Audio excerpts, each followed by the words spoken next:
আপনি কি কখনো জমি, বাড়ি বা ফ্ল্যাট কিনেছেন, অথবা ভবিষ্যতে কিনতে চান?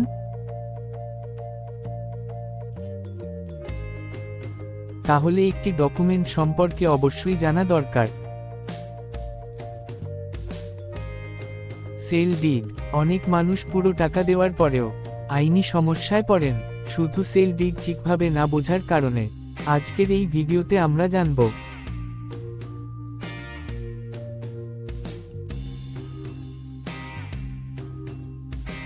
সেল ডিড কি, কেন সেল ডিড এত গুরুত্বপূর্ণ, সেল ডিডে কি কি তথ্য থাকে, agreement to sell R sell ডিডের পার্থক্য, সাধারণ ভুল যেগুলো আপনাকে বিপদে ফেলতে পারে। ভিডিওটি শেষ পর্যন্ত দেখুন।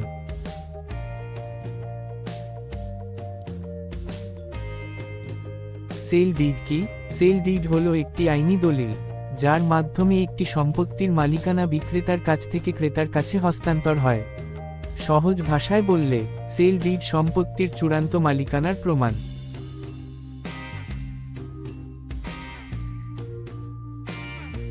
যখন একটি সেল ডিড সঠিকভাবে লেখা হয়, বিক্রেতা ও ক্রেতা সই করেন, সাব রেজিস্ট্রি অফিসে রেজিস্ট্রেশন হয়, তখনই ক্রেতা আইনত সম্পত্তির মালিক হন।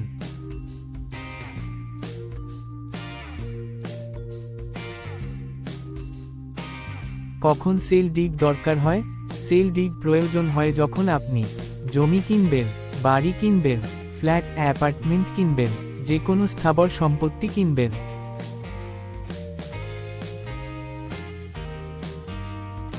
মনে রাখবেন, পুরো টাকা দিলেও রেজিস্টার্ড সেল ডিড না থাকলে আপনি আইনত মালিক নন।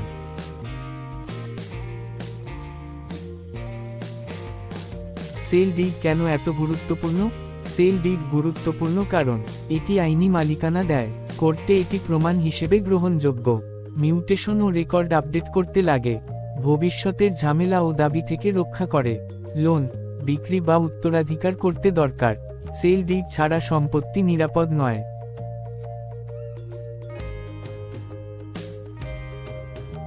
সেল ডিডে কি কি তথ্য থাকে? একটি ভালো সেল ডিডে নিচের তথ্যগুলো অবশ্যই থাকতে হবে।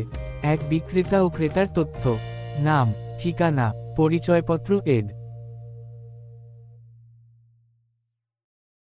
2. সম্পত্তির বিস্তারিত বিবরণ, প্লট, ফ্ল্যাট নম্বর, লোকেশন, জমির পরিমাণ, চারদিকের সীমানা, সম্পত্তির ধরন। 3. বিক্রয় মূল্য, সেল কনসিডারেশন, মোট দাম, টাকা দেওয়ার পদ্ধতি, ব্যাংক চেক।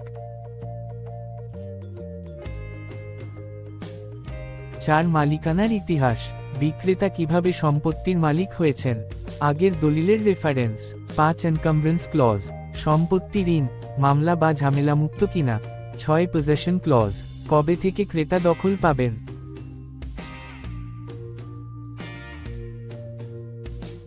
7. ইনডেমনিটি ক্লজ, ভবিষ্যতে কোনো সমস্যা হলে বিক্রেতার দায়িত্ব।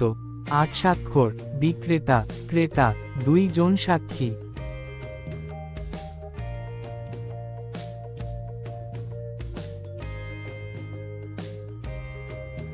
সেল ডিড রেজিস্ট্রেশন কেন জরুরি?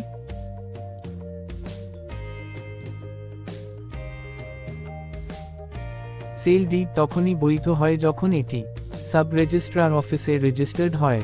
রেজিস্ট্রেশনের জন্য লাগে স্ট্যাম্প ডিউটি, রেজিস্ট্রেশন ফি, বিক্রেতা ও ক্রেতার উপস্থিতি। আনরেজিস্টার্ড সেল ডিড করতে শক্ত প্রমাণ নয়।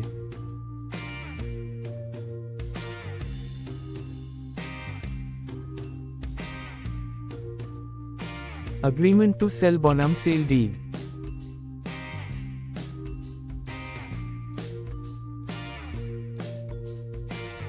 Agreement to sale sale deed ভবিষ্যতের প্রতিশ্রুতি, চূড়ান্ত মালিকানা। মালিকানা বদল হয় না, মালিকানা বদল হয় আংশিক, পুরো টাকা কম আইনি শক্তি, সম্পূর্ণ আইনি শক্তি। Agreement to sale not sale did.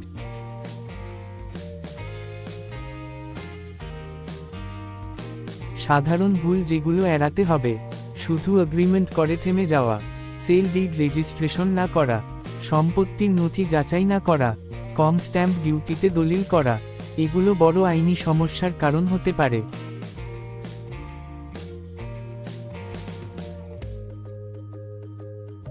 যদি আপনি সম্পত্তি কিনতে চান, তাহলে সেল ডিড সম্পর্কে পরিষ্কার ধারণা রাখা অত্যন্ত জরুরি। মনে রাখবেন, রেজিস্টার্ড সেল ডিড নিরাপদ মালিকানা।